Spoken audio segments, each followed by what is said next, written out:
లో గమనించండి, సీతా కళ్యాణం అయ్యాక మరి విశ్వామిత్రుడు కనపడ్డు. ఎంత ఆశ్చర్యం! మనం జీవితంలో 80 ఏళ్ళు వచ్చినా సరే మన గుర్తింపు అని చచ్చిపోతున్నామే. నేర్చుకోవాలండి రామాయణ భారతాల నుంచి.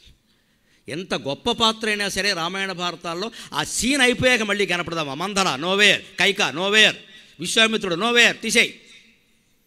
కనీసం ఆ పాత్ర గురించి ఒక మాట చెప్పడు వాల్మీకి. ఆయనకేం ద్రోహ పాత్ర చిత్రణ తెలియదా?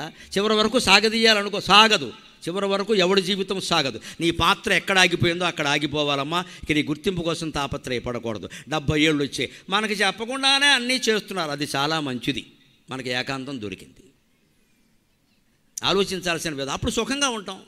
చెప్పకుండానే చేస్తున్నారంటే అహంకారం వచ్చేసింది. ఇక్కడ ఏడుపుకి వచ్చాం. ఇక్కడ అంతే. అడ్డాల్లో బిడ్డలు కానీ గడ్డాల్లో బిడ్డల దిక్కుమాలిన సామెతలన్నీ అప్పుడే వస్తాయి. ఇక్కడ నీకు చెప్పబోతే నీకు నష్టం ఏంటి? కూర్చోరు కదా, నీకు బాధ్యత లేదు కదా.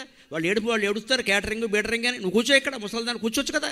కూర్చోదండి, కెలకాలు వెళ్ళి. ఇక్కడ ముసలైన ఇంతే. ముసలి నాకు చెప్పట్లేదు ఇలాగే. ఎందుకు? ఆ కాలం వేరు, ఈ కాలం వేరు. చెప్పకపోవడం వల్ల మనకి మంచిది. మనకి బాధ్యత లేదు.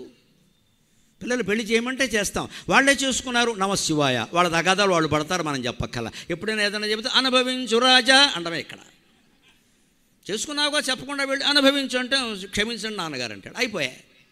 మనమే చూసామనుకో, తెచ్చిపెట్టావు. ఏంటి తెచ్చిపెట్టింది ఇక్కడ? ఎందుకు పడాలి ఇవన్నీ? జీవితం అంటే వదిలించుకోవడం అండి, తగిలించుకోవడం కాదు ఇక్కడ. జీవితం అంటే వదిలించుకోవడం, తగిలించుకోవడం కాదు ఇక్కడ.